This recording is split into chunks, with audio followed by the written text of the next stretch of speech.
Assalamualaikum warahmatullahi wabarakatuh. Halo, perkenalkan nama saya Indah Arifah, calon relawan Bimba AIWO. Pada video kali ini saya akan menjawab pertanyaan mengenai tema job description. Oke, pertanyaan pertama adalah jawablah pertanyaan mengenai job description motivator pada kegiatan insidental ini. Nah, pertanyaan pertama adalah apa yang harus dilakukan motivator apabila ada murid yang tidak mau masuk kelas? Nah, langkah pertama yang harus kita lakukan sebagai motivator adalah mengajak anak berdialog, kemudian kita sebagai motivator harus membuat kegiatan, kita melakukan hal-hal kegiatan yang pastinya disukai oleh anak tersebut, sehingga anak mulai atau anak sudah menyukai kembali kegiatan yang dilakukan. Nah, selanjutnya apa yang harus kita lakukan apabila ada murid yang menangis? Nah, sama dengan jawaban yang pertama, kita harus mengajak anak untuk berdialog, kita menenangkan anak, kita memberikan perhatian kepada anak, dan juga kita memberikan hal-hal yang menarik, kita melakukan hal-hal yang pastinya disukai oleh anak tersebut. Nah, selanjutnya, apa yang harus dilakukan motivator apabila ada murid yang mengganggu murid lain? Nah, yang pertama, kita juga harus mengajak berdialog, melakukan pendekatan kepada anak tersebut, mengajak anak untuk berdiskusi, mengajak anak untuk melakukan hal-hal yang ia sukai, sehingga konsentrasi anak hanya kepada kegiatan yang mereka sukai atau bermain sambil belajar, seperti itu. Nah, selanjutnya, apa yang harus dilakukan motivator apabila ada murid yang melamun? Nah, pastinya kita harus selalu mengajak anak untuk berdialog, kita harus selalu mengajak anak untuk aktif dalam bermain dan belajar. Kemudian kita melakukan pendekatan kepada anak yang pastinya kita harus selalu memberikan semangat kepada anak agar mereka lebih bergembira lagi, semangatnya lebih bergelora lagi uh, saat sedang melaksanakan kegiatan bermain sambil belajar. Oke, selanjutnya adalah pertanyaan yang B, apa tugas yang harus dilakukan motivator secara periodik setiap minggunya? Nah, yang pertama, pastinya motivator harus melakukan evaluasi sesuai dengan perkembangan dan sesuai kemampuan anak, terus juga motivator juga harus menyiapkan media atau menyiapkan kegiatan pembelajaran apa yang harus dilakukan untuk minggu selanjutnya, seperti itu. Nah, lalu pertanyaan ketiga adalah, apa saja tugas rutin yang harus selalu dilakukan oleh motivator setiap harinya? Nah, yang pastinya, motivator harus membimbangkan dan membimbing anak dengan cara 100% yang menyenangkan agar anak tumbuh minat belajarnya. Juga pastinya setiap hari motivator harus memastikan kondisi kelasnya rapi, bersih, nyaman, terus juga memastikan apakah media pembelajarannya sudah siap, kemudian juga kita sebagai motivator harus memastikan apakah murid kita nyaman saat masuk kelas, juga kita setiap hari harus memastikan apakah anak senang di dalam kelas, juga kita sebagai motivator harus memastikan kegiatan yang dilakukan oleh anak ini sesuai dengan tahap perkembangannya, seperti itu. Dan juga jangan lupa kita harus memperhatikan kegiatan yang variatif, kegiatan yang variasi sesuai dengan uh, skill anak sehingga kegiatan pembelajaran tidak membosankan, seperti itu. Lalu pertanyaan selanjutnya adalah uh, bagaimana cara agar motivator mengetahui karakter dan kesukaan anak?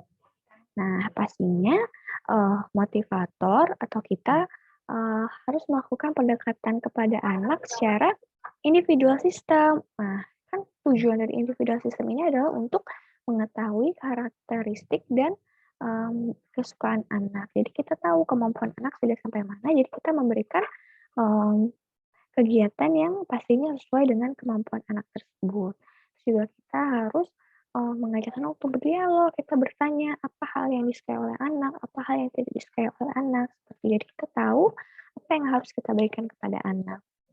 Nah, selanjutnya saya juga akan menjawab pertanyaan mengenai tema tugas dan tanggung jawab motivator. Oke, jadi yang pertama adalah jawab pertanyaan mengenai target di kelas Bimba AYWO. Nah, pertanyaan pertama adalah apa target suasana dan kegiatan di kelas Bimba AYWO yang harus dicapai oleh motivator? Yang pastinya kita harus mencapai kelas yang 100% menyenangkan. Nah, selanjutnya bagaimana cara motivator mencapai target atau tugas di kelas Bimba? Oh, yang pastinya kita harus membimbangkan dan membimbing anak dengan menggunakan metode fun learning dan pastinya berparadigma Bimba agar anak pasti bahagia. Oke, lalu pertanyaan yang kedua adalah apa tanggung jawab utama motivator Bimba? Nah, jadi tanggung jawab utama dari motivator Bimba ini adalah menjadi pembelajar dan memiliki sikap peduli untuk berbuat baik dengan judi tangkapnya itu jujur, disiplin, tanggung jawab, kerjasama, dan pastinya peduli. Jadi, judi tangkap ini terbentuk dari adanya kesadaran kita, kepedulian kita terhadap penerapan paradigma Bimba. Nah, selanjutnya pertanyaan mengenai tanggung jawab motivator di kelas. Nah, yang pertama, apa yang harus dilakukan motivator untuk menjadikan suasana di kelas aman? Yang pertama, kita harus selalu setiap saat melakukan evaluasi afeksi terhadap anak. Jadi kita melihat apakah anak memang sudah merasa aman, merasa nyaman, atau belum berada di dalam kelas, seperti itu. Selanjutnya apa yang harus dilakukan motivator untuk menjadikan suasana kelas yang nyaman?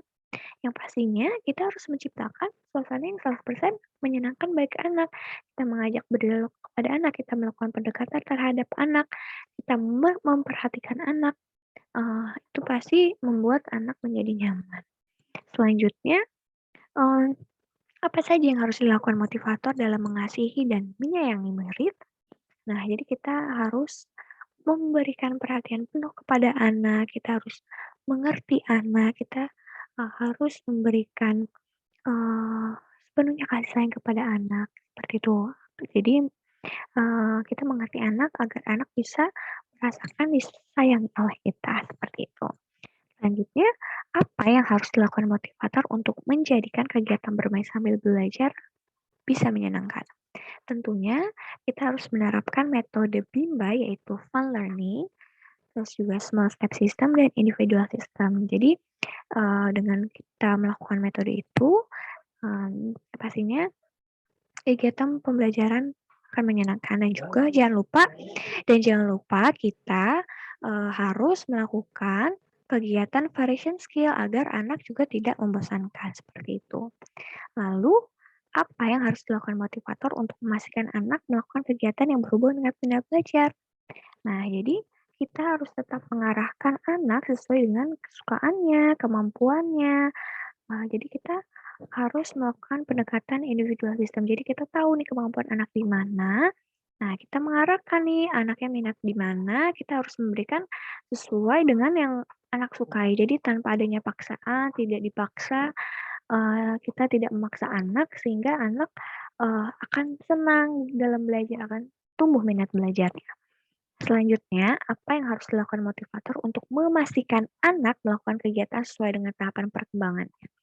Nah, jadi kita harus, mampu memastikan, kita kita sebagai motivator ini harus memastikan apakah anak memang sudah mampu atau belum, apakah anak mau mengulang pembelajaran yang sudah pelajari atau tidak, eee, nah baru kita tahu, nah itu cara untuk memastikan anak melakukan kegiatan sesuai dengan tahap perkembangan. Terima kasih. Wassalamualaikum warahmatullahi wabarakatuh.